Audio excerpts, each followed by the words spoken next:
আপন আমার আপন কবর আমার ঘাঁটি, ওই কবরে যেতে হলে রইবে না কেউ সাথী।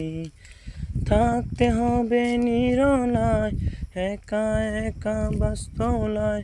থাকতে হবে নিরলায়, একা একা বাস্তলায়। চতুর্দিকে রবে শুধু মাটি, ওই কবরে যেতে হলে রইবে না কেউ সাথী। 3.5 হাত মাটির ঘর, কারো আবর কারো পর, কারো আবর ফুলের বাগান, কারো আবর কি জাহান্নাম। মুনকার নবী আসিলে সোয়াল জবাব করিবে, না পারিলে সোয়ালের জওয়ান। শুরু হবে কবরের আযাব, ওই কবরে যেতে হবে রইবে না কেউ সাথী।